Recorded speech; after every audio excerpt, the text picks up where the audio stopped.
slow up, no I don't take shit. I got no love for the fakeness. If you wanna play tough and wanna hate this, I'll always show up. I don't ever slow up, no I don't take shit. I got no love for the fakeness. If you wanna play tough and wanna hate this, I'll always show up and make a statement. I don't ever slow up, no I don't take shit. I got no love for the fakeness. If you wanna play tough and wanna hate this, I'll always show up and make a statement. Everything I do so instinctive and so passionate. Every word I move so descriptive like an adjective. I got a vendetta against people who patented being negative when you should be getting after it. I got facts over tracks, this and that. Spitting slow, spitting fast. I could roast, I could gas. Think I'm okay at last, but I don't know if that can erase all the past. And the pettiness, a reflection of the emptiness. Hilarious, you think you're worth my time, you're delirious. Mysterious, because you hide behind a fake exterior. Inferior, you know I'll always be a bit superior. Get off of me, this ain't no humble brag. I want you to hear words, you can say them back. I want you to feel free.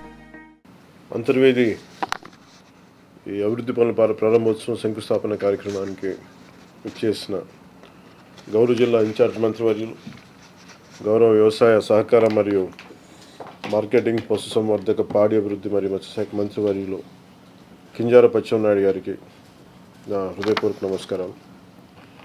గౌరవ శాసనసభ్యులు రాజోలు నియోజకవర్గం వరప్రసాద్ గారికి, collector, జిల్లా magistrate doctor Mahesh Kumar గారికి, ఈ కార్యక్రమంలో పాల్గొన్న ప్రజలందరికీ, ప్రజాప్రతినిధులకి, అధికారులకు మరియు టీవీ మాధ్యమాల ద్వారా వీక్షిస్తున్న ప్రజలందరికీ నా హృదయపూర్వక నమస్కారాలు. ఒక ఏరియా అభివృద్ధి చెందాలన్నా అక్కడ చేపట్టాల్సిన కేవలం నిర్మాణాలు మాత్రమే కాదు, అక్కడ ప్రజల జీవితాల్లో ఒక మార్పు తీసుకురావాలి. ముఖ్యంగా మౌలిక వసతులు మెరుగుపరిచి వాళ్ళ జీవితాలకు ఒక అండ భరోసా ఇవ్వాలి. భవిష్యత్తుపై ఒక నమ్మకం కలిగించాలి. అంతర్వేది లాంటి పవిత్ర భూమిలో అభివృద్ధి ఆధ్యాత్మికతతో కలిసి నడవాలి. అదే మన సంకల్పం, ఎన్డీఏ సంకల్పం. ఈ ప్రాంత అభివృద్ధికి, రాజోలు నియోజకవర్గ అభివృద్ధికి బలమైన సంకల్పంతో పనిచేస్తాం. ఈ అంతర్వేది లక్ష్మీ నరసింహస్వామి వారి ఆశీస్సులతో ఈ రోజున మీ అందరి కోసం పలు అభివృద్ధి కార్యక్రమాలని ప్రారంభించడం ఆనందంగా ఉంది. అందులో జలజీవన్ మిషన్ నిధులతో అంతర్వేది దేవస్థానం, అంతర్వేదికర, పల్లెపాలెం, గొంది గ్రామ పంచాయతీల పరిధిలో 13 గ్రామాలకు చెందిన 30,000 మంది ప్రజల దాహార్తి తీర్చే లక్ష్యంతో 17.33 కోట్లతో నిర్మించిన సమగ్ర రక్షిత తాగునీటి సరఫరా పథకాన్ని మీ అందరికీ అందుబాటులోకి తీసుకొచ్చాం. దీనికోసం 10 ఎకరాల విస్తీర్ణంలో చెరువును అభివృద్ధి చేసి దానికి అనుబంధంగా 3 మిలియన్ లీటర్ల నీటి శుద్ధి సామర్థ్యం కలిగిన rapid sound filter plant, water ట్యాంక్ని నిర్మించాం. ఈ ప్రాజెక్ట్ని అత్యంత ప్రాధాన్యత అంశంగా తీసుకొని ఈ వేసవిలోపు అందుబాటులోకి తీసుకురావాలన్న ఏకైక లక్ష్యంతో గ్రామీణ నీటి సరఫరా విభాగం ఆధ్వర్యంలో యుద్ధ ప్రాతిపాదికన పనులు పూర్తి చేశారు. ఈ పథకం కోసం గన్నవరం కాలువ నుంచి పంపింగ్ ద్వారా నీటిని తీసుకొచ్చి చెరువులో స్టోరేజ్ చేయనున్నాం. గతంలో 12 కిలోమీటర్ల దూరంలో అంతర్వేది పాలెం రక్షిత తాగునీటి పథకం నుంచి ప్రాంతానికి తాగునీరు సరఫరా చేసేందుకు ఇబ్బందులు తలెత్తేవి. సుమారు 50 గ్రామాలు దాటి నీరు రావాల్సి ఉండటంతో ప్రజలకు అవసరాలకు సరిపడా నీరు అందేది కాదు. నేను లక్ష్మీ నరసింహస్వామి వారి దర్శనానికి వచ్చిన సందర్భంలో ప్రజలు ఆ రోజు తమ తాగునీటి కష్టాలు చెప్పుకుంటూ వచ్చారు. వినతి పత్రం కూడా ఇచ్చారు. ఆ రోజు ప్రారంభించిన Antarvedi comprehensive protected water supply పథకం ద్వారా సమస్యకి ఈ రోజున శాశ్వత పరిష్కారం చూపాం. ఈ వేసవి నీటి కష్టాలు పూర్తిగా సమసిపోనున్నాయి. తీర ప్రాంతం కావడం వల్ల ఈ ప్రాంతంలో భూగర్భ జలాలు గృహ అవసరాలకు వినియోగించుకునేందుకు కూడా పనికొచ్చే పరిస్థితిలో లేదు.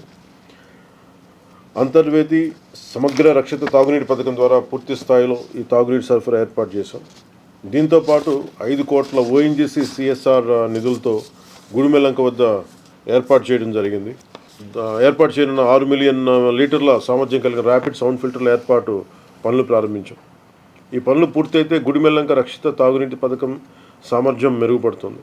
29 గ్రామాల పరిధిలో సుమారు 1,20,000 మందికి పూర్తి స్థాయిలో తాగునీరు అందుతుంది. దీనికి సిఎస్ఆర్ ఫండ్స్ కోసం ముందుకొచ్చి దాదాపు 5 కోట్ల నిధులు ఇచ్చిన ఓఎన్జీసీ సంస్థకి ఎగ్జిక్యూటివ్ డైరెక్టర్ శ్రీ హేమంత్ ముల్కాజీ గారికి, chief general manager Shri Ramarao గారికి మనస్ఫూర్తిగా రాష్ట్ర ప్రభుత్వం తరఫున, ఎన్డీఏ ప్రభుత్వం తరఫున, పంచాయతీరాజ్ శాఖ తరఫున ధన్యవాదాలు తెలుపుకుంటా ఉన్నాను. పల్లె పండుగ 2.0 కూడా ఇదే రాజోలు నియోజకవర్గం నుంచి ప్రారంభించాం. అదే రోజు శంకరగుప్తం డ్రైన్ సమస్యపై అధ్యయనం చేసి 35 రోజుల్లో 20.77 కోట్లతో డ్రైన్ ఆధునీకరణ పనులకు ముక్కోటి ఏకాదశి రోజున శ్రీకారం చుట్టాం. గౌరవ ప్రధానమంత్రి శ్రీ నరేంద్ర మోదీ గారి జల్ జీవన్ మిషన్ లక్ష్యాలకు అనుగుణంగా రాష్ట్రంలో ప్రతి ఒక్కరికి 55 లీటర్ల సురక్షిత తాగునీరు అందించే విధంగా గౌరవ ముఖ్యమంత్రి శ్రీ నారా చంద్రబాబు నాయుడు గారి నాయకత్వం కూటమి ప్రభుత్వం ప్రణాళికలు అమలు చేస్తూ ఉంది.